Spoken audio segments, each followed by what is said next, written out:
إن الحمد لله نحمده ونستعينه ونستغفره ونعوذ بالله من شرور أنفسنا ومن سيئات أعمالنا من يهده الله فلا مضل له ومن يضلل فلا هادي له وأشهد أن لا إله إلا الله وأشهد أن محمدا عبده ورسوله أما بعد فإن خير الحديث كتاب الله وخير الهدي هدي محمد صلى الله عليه وسلم وشر الأمور محدثاتها وكل محدثة بدعة وكل بدعة ضلالة وكل ضلالة في النار. يا أيها الذين آمنوا اتقوا الله حق تقاته ولا تموتن إلا وأنتم مسلمون. يا أيها الناس اتقوا ربكم الذي خلقكم من نفس واحدة وخلق منها زوجها وبث منهما رجالا كثيرا ونساء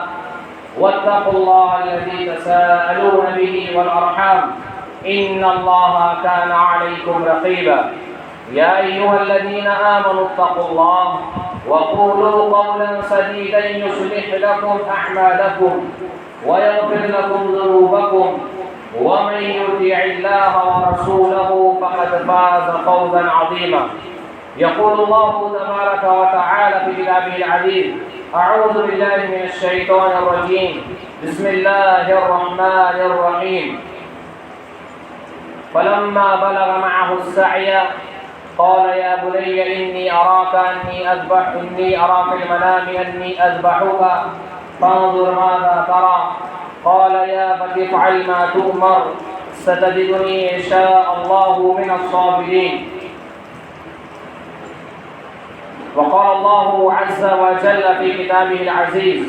والبدن جعلناها لكم من شعائر الله لكم فيها خير فاذكروا اسم الله عليها صواف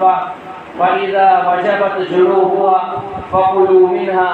وأطعموا القانع والمعتر كذلك سخرها لكم لعلكم تشكرون. لن ينال الله لحومها ولا دماؤها ولكن يناله التقوى منكم كذلك سخرها لكم لتكبروا الله على ما هداكم وبشر المحسنين. إن الله يدافع عن الذين آمنوا إن الله لا يحب كل خوان كفور. وقال جل في علاه: ومن يعظم شعائر الله فإنها من تقوى القلوب. برادران اسلام، نوجوان ساتھیوں، بزرگوں اور بچوں، اللہ سبحانہ و تعالیٰ کا ایک بہت بڑا احسان اور فضل اور کرم ہم پر یہ ہے کہ اللہ سبحانہ و تعالیٰ نے ہمیں جناب محمد رسول اللہ صلی اللہ علیہ وسلم کی امت بنا کر کے بھیجا اور نبی علیہ السلام کے امتی ہونے کا شرف بخشا. پھر اس پر اللہ سبحانہ و تعالیٰ نے ایک اور عظیم احسان یہ کیا کہ اللہ رب العالمین نے ہمیں اللہ کے نبی علیہ السلام کے لائے ہوئے دین کی اتباع اور پیروی، آپ کے اصحاب کے منہج کے مطابق کرنے والے جماعت اور گروہ میں سے منتخب فرمایا. بے شمار درود و سلام ہو جناب محمد رسول اللہ صلی اللہ علیہ وسلم پر. اللہ تبارک و تعالیٰ کی بے شمار رحمتیں نازل ہوں پیارے نبی جناب محمد رسول اللہ صلی اللہ علیہ وسلم کی پاکیزہ آل و اولاد پر اور آپ کے جانثار اصحاب کرام پر. عزیز ساتھیوں، دین اسلام نے ہمیں سال میں 2 مرتبہ خوشی منانے اور اللہ تبارک و تعالیٰ کا شکر ادا کرنے کے 2 عظیم مواقع اور 2 بہت بڑے موقع عطا کیے ہیں. انہی میں سے ایک موقع آج عید الاضحیٰ کا ہے. عید الاضحیٰ یعنی ایسی عید جو قربانیوں والی عید ہے. اگر ہم قرآن مجید کا مطالعہ کریں تو سورۃ الحج اللہ تبارک و تعالیٰ بیان فرماتا ہے: وَمَن يُعَظِّمْ شَعَائِرَ اللَّهِ فَإِنَّهَا مِن تَقْوَى الْقُلُوبِ کہ جو اللہ تبارک و تعالیٰ کی نشانیوں کا، اللہ رب العالمین کے شعائر کی تعظیم کرتا ہے، ان کی عظمت کا لحاظ رکھتا ہے، ان کی عظمت کا خیال رکھتا ہے، فَإِنَّهَا مِن تَقْوَى الْقُلُوبِ تو یہ اس آدمی کے دل کے تقویٰ کی علامت ہے اور یہ اس آدمی کے دل کا تقویٰ ہے. انہی عظیم نشانیوں میں سے قربانی کے جانور اور قربانی یہ اللہ تبارک و تعالیٰ کی اور دین اسلام کی ایک بہت عظیم نشانی ہے،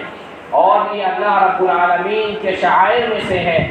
جس کی اللہ رب العالمین نے ہمیں تعظیم کرنے کا حکم دیا۔ اللہ قرآن مجید سورۃ الحج میں بیان فرماتا ہے وَالْبُدْنَ جَعَلْنَاهَا لَكُم مِّن شَعَائِرِ اللَّهِ لَكُمْ فِيهَا خَيْرٌ فاذكروا اسم الله عليها صواف فإذا وجبت جنوبها فكلوا منها وأطعموا القانع والمعتر كذلك سخرها لكم لعلكم تشكرون کہ اونٹ جو قربانی کے ہیں اور جو ہدی کے ہیں جسے حجاج پیش کرتے ہیں بطور قربانی، اللہ رب العالمین نے تمہارے لیے اللہ کی نشانیوں میں سے بنایا ہے۔ لَكُمْ فِيهَا خَيْرٌ، ان میں تمہارے لیے خیر ہے، فائدہ ہے۔ فَاذْكُرُوا اسْمَ اللَّهِ عَلَيْهَا صَوَافَ، تو ان جانوروں پر تم اللہ تبارک و تعالیٰ کا نام لو، یعنی اللہ کا نام لے کر انہیں ذبح کرو، اور جب یہ جانور ذبح ہو جائے فَكُلُوا مِنْهَا، تو تم اس میں سے کھاؤ، وَأَطْعِمُوا الْقَانِعَ وَالْمُعْتَرَ،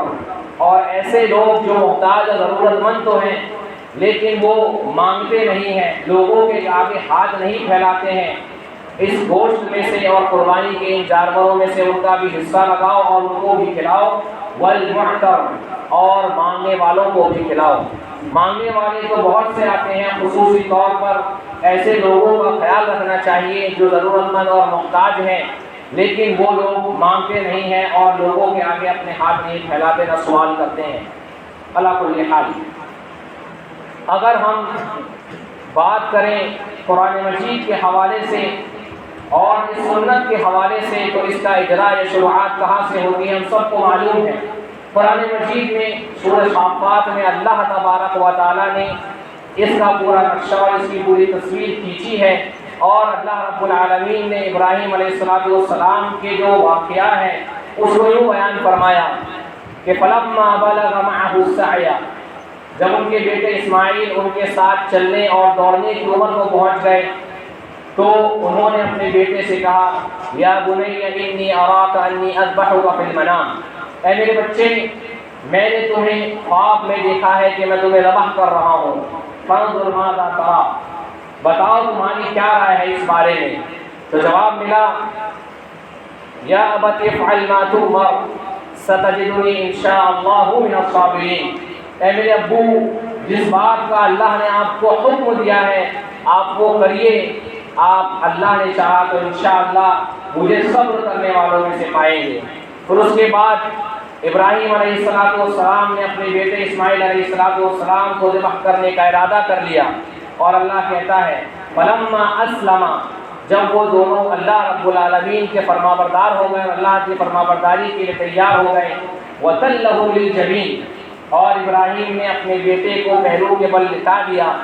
وَنَادَيْنَاهُ يَا إِبْرَاهِيمُ، تو ابراہیم کو ہم نے آواز دی اور پکارا، قد صدقت الرؤیا، اے ابراہیم تم نے جو خواب دیکھا تھا اس خواب کو سچ کر دکھایا۔ پھر اس کے بعد اللہ رب العالمین نے کہا کذالک نجزی المحسنین، اور اسی طرح ہم محسنین کو احسان کرنے والوں کو بدلہ دیتے ہیں۔ ان ھذا لہو البلاء المبین، یہ تو ابراہیم کے لیے ایک دم واضح اور کھلی ہوئی آزمائش تھی، اور اللہ رب العالمین نے جب ابراہیم علیہ السلام کے اس اخلاص، ان کی اس نیت کو دیکھا اور ان کے اس جذبے کو دیکھا، اور اللہ رب العالمین کے لیے جو اخلاص تھا ان کا، اور اللہ تبارک و تعالیٰ کی جو محبت تھی، تو اللہ نے اس کے بعد کہا وَفَدَيْنَاهُ بِذِبْحٍ عَظِيمٍ، ہم نے اسماعیل کے بدلے انہیں ایک عظیم قربانی کے بدلے فدیہ دیا، یعنی اسماعیل علیہ السلام کے بدلے اللہ رب العالمین نے وہاں دوسرے جانور کو رکھ دیا۔ تو میرے عزیزوں اس واقعے پر ہم غور کریں، ہم نے یہ واقعہ بارہا سنا ہے، اور ایک اور چیز بہت واضح اور آسانی سے سمجھنے والی یہ ہے کہ آج ہم جو قربانی کے جانور ذبح کریں گے یا جن جانوروں پہ ہم قربانیاں دیں گے، ان جانوروں کے لیے ہمارے دل میں وہ محبت یا وہ تعظیم یا عظمت نہیں آ سکتی جو ایک باپ کی اپنے بیٹے کے دل میں ہوتی ہے، اور وہ محبت اور عظمت جو اسماعیل علیہ السلام کے لیے ابراہیم علیہ السلام کے دل میں تھی۔ لیکن اس کے باوجود بھی ابراہیم علیہ السلام اللہ رب العالمین کے حکم کو پورا کرنے کے لیے تیار ہو جاتے ہیں۔ کبھی ہم غور کریں اور سوچیں کہ یہ کیوں ہے، کیوں ابراہیم علیہ السلام اللہ رب العالمین کے اس عظیم حکم کو فوراً بجا لانے کے لیے تیار ہو جاتے ہیں اور بیٹے اسماعیل بھی اس کے لیے فوراً راضی ہو جاتے ہیں۔ اس کی وجہ یہ ہے کہ وہاں اللہ رب العالمین کی ایسی محبت تھی کہ جس محبت کا کوئی ثانی نہیں ہے، وہاں اللہ رب العالمین کی ایسی محبت تھی کہ جس محبت کے آڑے کوئی اور محبت نہیں آ سکتی تھی۔ ابراہیم علیہ السلام کی ملت یہ ملت توحید تھی، اور توحید کے اعلیٰ مقام پر ابراہیم علیہ السلام فائز تھے، اور ہر صاحب ایمان کے لیے یہ چیز بہت ضروری ہے، اور ہر موحد اور اہل توحید کے لیے یہ واقعہ اور یہ قصہ یہ ایک عبرت اور ایک درس اور سبق ہے کہ ہر اہل توحید کی زندگی میں اللہ رب العالمین کی محبت سب سے زیادہ عظیم ہوتی ہے۔ اللہ سبحانہ و تعالیٰ کی محبت، اس محبت کے آگے کوئی اور دوسری محبت نہیں آ سکتی۔ یہ توحید کا بہت اہم تقاضا ہے۔ اس تقاضے کے بنا اور اس تقاضے کو پورا کیے بنا حقیقی معنوں میں ہماری توحید مکمل نہیں ہو سکتی صحیح طریقے سے۔ میرے عزیزوں، محبت ایسی کہ اس محبت کے آگے کوئی اور محبت نہ آئے، نہ ہی مال کی محبت، نہ ہی جان کی محبت، اور نہ ہی ایسی اولاد کی محبت جو انتہائی بڑھاپے کی حالت میں ہوتی ہے اور جو باپ کے بڑھاپے کا سہارا ہے۔ اتنی عظیم نعمت بھی اللہ رب العالمین ہمیں کیوں نہ دے، اللہ رب العالمین کی محبت سے وہ ہمیشہ کمتر ہونی چاہیے۔ یہ ہر صاحب ایمان کی زندگی میں ہونا چاہیے۔ اللہ رب العالمین کہتا ہے وَمِنَ النَّاسِ مَن يَتَّخِذُ مِن دُونِ اللَّهِ أَندَادًا يُحِبُّونَهُمْ كَحُبِّ اللَّهِ، اور لوگوں میں کچھ ایسے ہیں جنہوں نے اللہ رب العالمین کے علاوہ دوسرے معبود اور دوسرے اولیاء بنا لیے، جو ان سے ایسی ہی محبت کرتے ہیں جیسے اللہ سے کرنی چاہیے۔ وَالَّذِينَ آمَنُوا أَشَدُّ حُبًّا لِلَّهِ، اور جو ایمان والے ہوتے ہیں وہ اللہ کی محبت میں بڑے سخت ہوتے ہیں، بڑے شدید ہوتے ہیں۔ اللہ کی محبت کے مقابلے کوئی اور محبت نہیں ہے،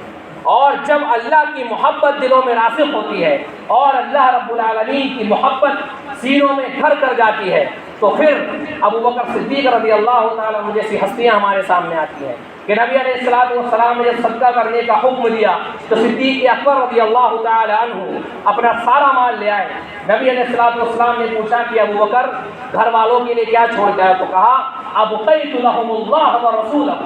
اے اللہ کے رسول میں نے گھر والوں کے لیے اللہ اور اس کے رسول کو چھوڑ کر آیا۔ جب اللہ رب العالمین کی محبت دل میں گھر کر جاتی ہے اور راسخ ہو جاتی ہے، رگوں میں سرایت کر جاتی ہے، تو پھر عمرو بن الجموح رضی اللہ تعالیٰ عنہ جیسی ہستیاں ہمارے سامنے آتی ہے۔ غزوہ بدر کے موقع پر نبی صلی اللہ علیہ وسلم صحابہ کرام کو ابھار رہے تھے، انہیں جنت کی طرف رغبت دلا رہے تھے، صحابہ کرام کے شہادت کے شوق کو بڑھا رہے تھے کہ نبی علیہ السلام نے کہا جو اللہ رب العالمین کے راستے میں شہید ہو جائے گا اس کے لیے جنت ہے۔ عمرو بن الجموح رضی اللہ تعالیٰ عنہ کا یہ سننا تھا، عمر بن الجموح ابن الحمام رضی اللہ عنہ انصاری صحابی ہیں، ان کا یہ سننا تھا کہ ان کے ہاتھوں میں کچھ کھجوریں تھیں، انہوں نے وہ کھجوریں پھینک دی اور کہا کہ میرے اور جنت کے درمیان صرف اتنی ہی دیر باقی ہے جتنی دیر میں مشرکین مجھے اللہ کے راستے میں شہید کر دیتے ہیں۔ اور صحابہ کرام رضوان اللہ علیہم اجمعین نے اللہ رب العالمین کی محبت کا وہ جیتا جاگتا ثبوت اور نمونہ دیا کہ اپنی جانیں، اپنے مال، اپنی ہر چیز انہیں اللہ رب العالمین کی محبت سے کم کر دی۔ اور اللہ نے جو بات کہی ہے ہم سب کے لیے بہت ہی قابل غور بات ہے۔ ہماری جان اور مال کیا ہے؟ اللہ سورۃ توبہ میں کہتا ہے ان اللہ اشتری من المؤمنین انفسهم واموالهم بان لهم الجنہ، کہ اللہ رب العالمین نے ایمان والوں سے ان کے مال اور ان کی جانیں خرید لی ہے جنت کے بدلے۔ یہ اللہ رب العالمین نے جو مال یا جو جانیں ہمیں دی ہے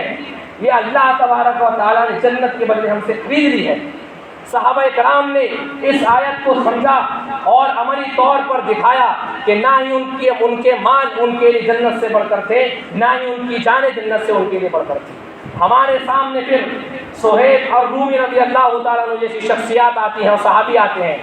ہجرت کرنا چاہتے ہیں مکہ مکرمہ، کفار نے روک لیا کہ نہیں جانے دیں گے، کہا کہ میرا سارا مال، میرا گھر، میرا جو کچھ ہے تم سب کچھ لے لو، لیکن مجھے اللہ کے رسول علیہ السلام کی جانب ہجرت کرنے دو۔ جب ہجرت کر کے پہنچتے ہیں تو اللہ رب العالمین قرآن مجید میں آیت نازل کرتا ہے وَمِنَ النَّاسِ مَن يَشْرِي نَفْسَهُ ابْتِغَاءَ مَرْضَاتِ اللَّهِ، اور لوگوں میں سے کچھ ایسے ہیں جو اللہ رب العالمین کی رضا کے لیے اپنے آپ کو بیچ دیتے ہیں۔ یہ صحابہ کرام کی محبت ہے۔ آج ہم غور کریں، ہر کوئی انسان یہ غور کرے کہ اللہ رب العالمین سے ہماری محبت کا پیمانہ کیا ہے۔ اگر ہم سے پوچھا جائے کہ کیا ہمیں اللہ سے محبت ہے تو ہم سب بڑھ چڑھ کر کے حامی کا دعویٰ بھر دیں گے، لیکن ایک بات یہ ہے کہ ہماری زندگی میں کیا جانے والا ہر عمل، چاہے وہ نیک ہو یا غلط ہو، ثواب کا ہو یا گناہ کا ہو، وہ اللہ تبارک و تعالیٰ سے ہماری محبت کو بتاتا ہے۔ ہم یہ بات بہت آسانی سے کہتے ہیں کہ فلاں کا عقیدہ تو بڑا اچھا ہے لیکن اس کی زبان بڑی گندی ہے، فلاں کا عقیدہ بہت مضبوط ہے لیکن اس کے اخلاق اچھے نہیں ہیں۔ ناممکن ہے یہ بات کہ جس کا عقیدہ اچھا ہو اس کے اخلاق برے ہو جائیں، یہ بات ناممکن ہے کہ جس آدمی کا عقیدہ، جس کی توحید اچھی ہو، اس کی زبان گندی رہ جائے۔ ناممکن ہے یہ بات کہ جس کا عقیدہ اچھا ہو اس کے لوگوں سے تعلقات خراب ہو جائے۔ ہماری زندگی کا ہر عمل، آج ہم اپنی محبت کا جائزہ لیں تو معذرت کے ساتھ ہماری اللہ سے محبت ایسی ہے کہ 5 وقت فرض نمازوں میں ہمیں اللہ رب العالمین کے دربار میں نہیں لا سکتے۔ آج ہماری محبت اللہ سے ایسی ہے کہ ہم اللہ رب العالمین کی محبت کے لیے اپنی نیند کی قربانی فجر کی نماز کے لیے نہیں سکتے، معذرت کے ساتھ۔ یہ موقع خوشی کا ہے لیکن یہ قربانی ہمیں اللہ رب العالمین کی ایسی محبت کی دعوت دیتی ہے کہ جس سے ساری محبتیں عزیز ہوں، لیکن آج ہماری محبت ایسی ہے کہ ہم اپنا بستر اللہ رب العالمین کے لیے نہیں چھوڑ سکتے۔ کیا یہی درس ہمیں قربانی دیتی ہے؟ کیا یہی سبق ہمیں ابراہیم علیہ السلام کی سنت دیتی ہے؟ ابراہیم علیہ السلام اپنے بیٹے کو اللہ رب العالمین کی محبت پہ قربان کرنے چلے ہیں۔ صحابہ اکرام رضوان اللہ علیہم اجمعین اپنی جانوں اور مالوں کو اللہ رب العالمین کے راستے میں قربان کرنے چلے ہیں۔ ایک صحابی ابو عبیدہ بن الجراح، سورہ مجادلہ کی وہ آیتیں قیامت تک کہ اللہ رب العالمین سے ان کی محبت کی گواہی دیتی رہے گی۔ کسی غزوے میں ان کا باپ ان کے آڑے آیا، ابو عبیدہ بن الجراح رضی اللہ تعالیٰ عنہ نے اپنے باپ کے سر پر ایسی تلوار ماری کہ اس کے سر کے 2 ٹکڑے کر دیے۔ کیوں؟ کیونکہ وہ اللہ کا دشمن تھا، اس کا رشتہ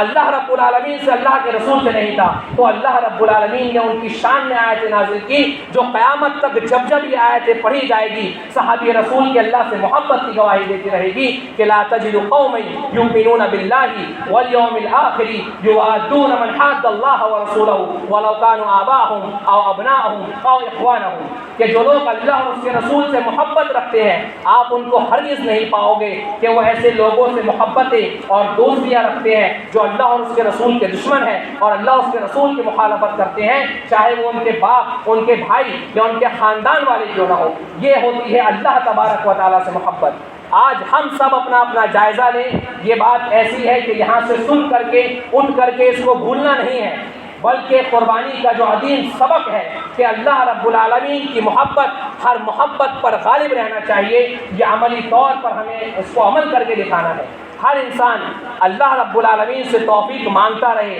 اللہ سبحانہ و تعالیٰ سے دعا کرتا رہے۔ یہ سب سے پہلا درس ہمیں قربانی دیتی ہے، یہ سبق ہے قربانی کا۔ پھر آگے ہم دیکھیں اللہ رب العالمین نے یہ بات جو ہم سے کہی ہے کہ کذالک سخرھا لکم، کہ اللہ رب العالمین نے قربانی کے جانوروں کو تمہارے تابع کر دیا۔ ہم سے طاقت میں، جسامت میں بہت بڑے اور عظیم جانور ہیں، لیکن اللہ رب العالمین نے ہمیں ایسا دماغ دیا، ایسے طریقے بتائے جن سے بآسانی ہم ان جانوروں کو ذبح کر سکتے ہیں، ان کی قربانیاں کر سکتے ہیں۔ تو اللہ نے ہمیں ہمارے تابع کر دیا۔ کیوں؟ وَلِتُكَبِّرُوا اللَّهَ عَلَىٰ مَا هَدَاكُمْ، اللہ رب العالمین نے جو ہدایت تمہیں دی ہے، جو رہنمائی اللہ نے تمہاری کی ہے، اور اس سے پہلے کی آیت کو جوڑے تو اللہ نے کہا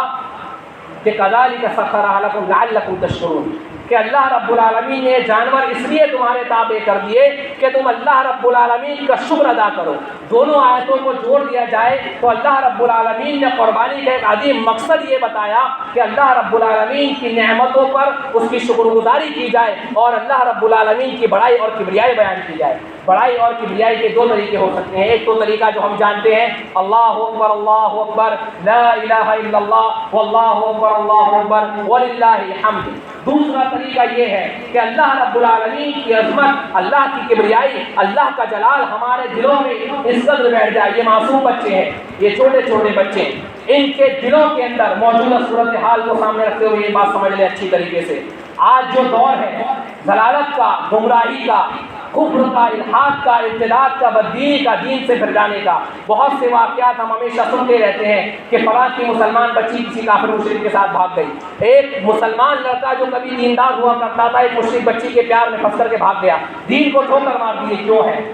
اللہ کی عظمت اس کے دل میں نہیں ہے، اللہ کی بڑائی، اللہ کی کبریائی اس کے دل میں نہیں ہے۔ یہ معصوم بچے جو چھوٹے چھوٹے بچے آج بیٹھے ہوئے ہیں، یہ ہماری قوم کا، ہماری ملت کا یہ مستقبل ہے۔ ان کے دلوں کے اندر اللہ رب العالمین کی کبریائی، عظمت اور محبت ان کی رگوں کے اندر، ان کے خون کے اندر ایسی پلا دی جائے اور ایسی پیوست کر دی جائے کہ اگر ہمارا بچہ کسی ماڈرن کالج یا یونیورسٹی میں پڑھتا ہو تو داڑھی رکھنے اور ٹخنوں کے اوپر کپڑا رکھنے کو دقیانوسی خیالات نہ سمجھے۔ اگر ہماری بچی کسی یونیورسٹی میں پڑھتی ہے، کسی ہاسٹل میں رہتی ہے تو حجاب کرنے کو وہ دقیانوسی خیالات نہ سمجھے، بلکہ اسے اپنی عزت اور اپنی عصمت کی حفاظت کا ذریعہ سمجھے اور اسے اللہ کا حکم مان کر اس سے محبت کرے۔ ایسی تعظیم، ایسی کبریائی، عظمت اللہ رب العالمین کے بچوں کے دلوں میں ڈالی جائے۔ یہ ذمہ داری ہر اس باپ کی ہے جس کی اولادیں ہیں، ہر اس ماں کی ہے جس کی بچیاں بیٹیاں ہیں، ہر اس بھائی کی ہے جو گھر کا ذمہ دار ہے، ہر اس فرد کی یہ ذمہ داری بنتی ہے جس کے گھر کے بچے اس سے زیادہ عزیز ہیں، اس سے محبت کرتے ہیں۔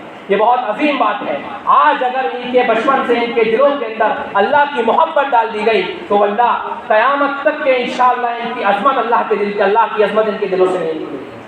آخری بات اور اس کے ساتھ انشاءاللہ ہماری گفتگو ختم کریں گے۔ آخر میں اللہ رب العالمین کہتا ہے اسی آیت کے تناظر میں کہ وَبَشِّرِ الْمُحْسِنِينَ، کہ آپ احسان کرنے والوں کو خوشخبری دے دیجیے۔ احسان اللہ رب العالمین کی عبادت میں احسان یہ ہے کہ ہم اللہ کی بندگی ایسے کریں کہ اللہ ہمیں دیکھ رہا ہے، نہیں تو کم از کم ہم اللہ کو دیکھ رہے ہیں۔ اللہ کی مخلوق کے ساتھ احسان کیا ہے؟ مال کے ذریعے سے اسی احسان کی ایک قسم یہ ہے کہ قربانی کرنے کے بعد جو حقدار ہیں، ضرورت مند ہیں، محتاج ہیں، ان تک کہ ان کا حق پہنچایا جائے۔ مال کے ذریعے سے اللہ رب العالمین نے آپ کو کوئی منصب، کوئی عہدہ دیا ہے، آپ اپنے اس منصب عہدے سے کسی کا کوئی فائدہ کرا سکتے ہیں، اللہ کے دین کا فائدہ کرا سکتے ہیں، آپ فائدہ کرائیں۔ اللہ کی مخلوق کے ساتھ احسان ہے۔ احسان کی جتنی قسمیں ہو سکتی ہیں یہ سب لوگوں کو آپ خوشخبری دے دیجیے۔ آج ہم غور کریں موجودہ صورتحال میں، آج مسلمان مختلف اعتبار سے پریشان ہیں۔ آج ساری دنیا کے اندر مسلمانوں میں جو عام ماحول ہے وہ خوف کا، ہراس کا، نا امیدی کا ماحول مسلمانوں میں بنا ہوا ہے۔ اگر ہم احسان کرنے والے ہو جائیں، محسنین بن جائیں تو اللہ کہتا ہے کہ ان کو خوشخبری دے دو، ان کے لیے کوئی غم نہیں ہوگا۔ قربانی کا اصل مقصد، اللہ رب العالمین غنی ہے، بے نیاز ہے، حمید ہے، اللہ کو کوئی ضرورت نہیں ہمارے خون کی، ہمارے گوشت کی۔ یہ مشرکین کا طریقہ تھا کہ وہ اپنے جانوروں کے خون اور گوشت کو ان کے بتوں پر لگایا کرتے تھے، خانہ کعبہ کی دیواروں پر منع کرتے تھے۔ نہیں، اللہ کو جو مطلوب ہے تقویٰ، پرہیزگاری، اخلاص، للہیت، اچھی نیت اللہ رب العالمین کو مطلوب ہے۔ تقویٰ کے فوائد اگر گنائے جائے تو بہت طویل فہرست ہے، کچھ باتیں ذہن میں رکھیں اور انشاءاللہ پھر اس کو سن کر کے یہاں سے عمل کرنے کی نیت سے اٹھیں اور لوگوں تک پہنچائیں۔ آج ہم دیکھیں، آج ملکی پیمانے سے لے کر عالمی پیمانے تک کے مسلمانوں پر ہر طرف سے، معاشی اعتبار سے، دینی اعتبار سے، تعلیم کے اعتبار سے، ہر اعتبار سے مسلمان مختلف سازشوں کا شکار ہے، دشمنوں کی الغار ہے مسلمانوں پر۔ اللہ کہتا ہے کہ ان تصویروں و تتقوا لا یضرکم کیدہم شیئا، کہ اگر تم صبر کرو اور تقوی اختیار کرو تمہارے دشمنوں کی سازشیں چالیں تمہیں نقصان نہیں پہنچائیں۔ آج اگر ہم موجودہ صورتحال دیکھیں، ہمارے سماج میں ضلالت، گمراہی اس حد تک کے بیٹھ چکی ہے کہ کتاب و سنت کے واضح ہو جانے کے بعد بھی لوگ اس کو ماننے کے لیے تیار نہیں ہیں، حق کو حق نہیں سمجھ پا رہے ہیں، گمراہی کو گمراہی نہیں سمجھ پا رہے ہیں۔ اگر تقویٰ، پرہیزگاری ہمارے سماج و معاشرے میں آ جائے تو حق اور باطل میں فرق کرنے کی تمیز مل جائے گی۔ اللہ کہتا ہے یا ایھا الذین آمنوا ان تتقوا اللہ یجعل لکم فرقانا، اگر تم تقویٰ اختیار کرو گے ایمان والو، اللہ تمہیں فرقان دے گا، یعنی حق اور باطل میں تم تمیز کرنے والے ہو جاؤ گے، تمہیں اللہ کی جانب سے صلاحیت ملے گی کہ حق اور باطل میں فرق کر سکو گے، ضلالت اور گمراہی کو الگ کر سکو گے، حق اور باطل کو تم پہچان سکو گے۔ اسی طریقے سے آخری بات، آج پوری دنیا میں کوئی آدمی شاید ایسا نہ ہو الا ماشاء اللہ، یا ہم جتنے یہاں موجود ہیں ان میں سے ہر آدمی کہیں نہ کہیں کسی نہ کسی اعتبار سے اپنے معاش کو لے کر، رزق کو لے کر بہت پریشان ہے۔ کسی کی روزیاں جو بہت لامحدود تھی وہ محدود ہو گئی ہے، جن کی محدود تھی ان کی تنگ ہو گئی ہے، جن کی تنگ تھی ان کی ختم ہو چکی ہے۔ ہر انسان آج معاشی اعتبار سے پریشان ہے۔ اللہ کہتا ہے وَمَن يَتَّقِ اللَّهَ يَجْعَل لَّهُ مَخْرَجًا وَيَرْزُقْهُ مِنْ حَيْثُ لَا يَحْتَسِبُ، جو اللہ رب العالمین کا تقوی اختیار کرتا ہے، اللہ ہر تنگی سے، ہر پریشانی سے نکلنے کے لیے اس کا راستہ بنا دیتا ہے۔ وَيَرْزُقْهُ مِنْ حَيْثُ لَا يَحْتَسِبُ، اور اللہ اسے ایسی جگہ سے رزق دیتا ہے کہ جس کا وہ گمان بھی نہیں کرتا۔ رزق کی پریشانی ہے، آپ چھوڑ دو اپنے طریقے کو، آپ اللہ رب العالمین کے دربار میں آؤ تو صحیح، اللہ کے سامنے جھکو تو صحیح، سجدے میں اللہ کے سامنے گڑگڑاؤ تو صحیح، ہاتھ اٹھا کر اس سے مانگ کر کے تو دیکھو، اخلاص للہیت کے ساتھ اس کے سامنے سر تو جھکاؤ، وہ نہ دے تب بات ہے۔ میرے عزیزوں، یہ چیزیں ایسی ہیں جو محض سن کر کے کچھ وقت تک کے یا کچھ منٹوں یا لمحوں یا دنوں تک ذہن میں رکھ کر بھولنے والی نہیں ہے۔ ایک ایک چیز ایسی ہے کہ اس کو سنیں، سمجھیں، تنہائی میں جا کر غور کریں اور ہم سب اپنی اصلاح کریں۔ کسی بھی بیان کا، خطبے یا تقریر کا مقصد صرف یہی ہوتا ہے کہ ہم سب کی اصلاح ہو۔ وقت کے ساتھ اللہ سے دور ہونے کی وجہ سے ہمارے ایمان پر جو زنگ لگ چکا ہے، ہمارے دلوں میں جو میل آ چکا ہے، اس زنگ کی صفائی ہو سکے، ہمارے دلوں کو ہم پیوریفائی کر سکے، پاک اور صاف کر سکے۔ اللہ تبارک و تعالیٰ سے دعا ہے کہ اللہ رب العالمین جو باتیں کتاب و سنت اور حق کے موافق رہی ہو، اللہ سبحانہ و تعالیٰ ان پر عمل کرنے اور لوگوں تک پہنچانے کی توفیق دے، اور اللہ جو باتیں کتاب و سنت کے حق کے خلاف رہی ہو، اللہ سبحانہ و تعالیٰ تو اس سے درگزر فرما۔ اللہم صلی علی محمد وعلی آل محمد کما صلیت علی ابراہیم وعلی آل ابراہیم انک حمید مجید۔ اللهم بارك على محمد وعلى ال محمد كما باركت على ابراهيم وعلى ال ابراهيم انك حميد مجيد۔ اللهم اغفر للمسلمين والمسلمات آمين، والمسلمين والمسلمات آمين، والمؤمنين والمؤمنات آمين۔ اللهم ألف بين قلوبهم آمين، واصلح ذات بينهم آمين، وانصرهم على عدوك وعدوهم۔ اللہ تبارک و تعالی ہم تجھ سے دعا کرتے ہیں کہ اللہ رب العالمین اس قربانی کا جو مقصد تو نے تقوی پرہیزگاری رکھا ہے، اللہ سبحانہ و تعالیٰ تو اس کو سمجھ کر ہماری زندگیوں کو، آنے والے وقت کو ہماری زندگیوں کے اندر تقوی اور پرہیزگاری عطا فرما دے، آمین۔ اللہ رب العالمین تو ہماری دعاؤں میں ایسی تاثیر اور ایسی توفیق دے کہ ہم گناہوں سے بچ کر اللہ تیرے راستے کی طرف اور تیرے دین کی طرف آ سکیں، آمین۔ اللہ رب العالمین ہمارے دلوں کو جو زنگ لگ چکا ہے یا ہم جو تیرے راستے سے دور ہو چکے ہیں، اللہ سبحانہ و تعالیٰ تو ہمارے دل میں اپنا ایسا تقوی، اپنی ایسی خشیت ڈال دے میرے مولا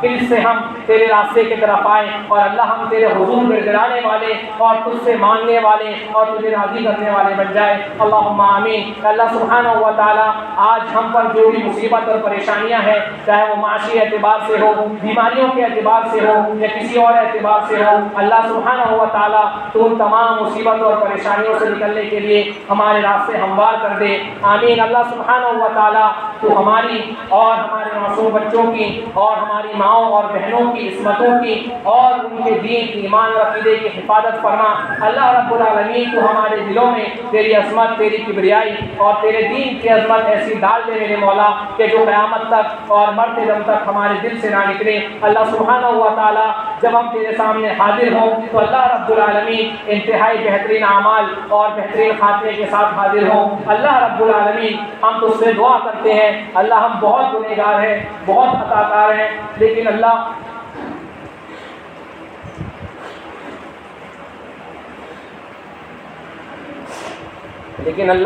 تو رحمان ہے، تو رحیم ہے۔ اللہ رب العالمین ہم دنیا کی رسوائی سے تیری پناہ مانگتے ہیں، اللہ تبارک و تعالی ہم آخرت کی ایسی رسوائی سے تیری پناہ چاہتے ہیں جہاں ہم تمام بندوں کے سامنے اور تمام انس و جن کے سامنے ہمیں ہمارے گناہوں کی ذلت اور رسوائی اٹھانی پڑے۔ اللہ رب العالمین تو ہمارے لیے قبر کی منزل کو آسان فرما دے۔ اللہ تبارک و تعالیٰ تو ہمارے لیے پل صراط سے گزرنا آسان فرما دے۔ اللہ رب العالمین تو ہمارے لیے جنت کے راستوں کو آسان فرما، اور اللہ رب العالمین ہمارے دلوں اور دماغوں میں اپنی شہوتوں کا اور اپنی نفسانی خواہشات کا جو جنون اللہ سوار ہو چکا ہے، اللہ تبارک و تعالیٰ تو اپنی عبادتوں کے ذریعے سے اس جنون اور فتور کو ہمارے دلوں سے نکال دے۔ اللہ سبحانہ و تعالیٰ ہم بہت گناہ گار ہیں، بہت خطا کار ہیں، اللہ تیری رحمت بہت وسیع ہے، اور اللہ تو اپنے بندوں سے بے پناہ محبت کرتا ہے۔ اللہ سبحانہ و تعالیٰ تو ہمارے گناہوں کو معاف فرما دے، اور اللہ قیامت کے دن بھی اور دنیا میں بھی جس طرح تو نے ہمارے گناہوں پر پردہ ڈالا ہے، آخرت میں اور قیامت کے دن ہمارے گناہوں کی اللہ تو پردہ پوشی فرما، اور اللہ رب العالمین جب تک ہمیں دنیا میں زندہ رکھ، ایمان کے ساتھ زندہ رکھ، اور اللہ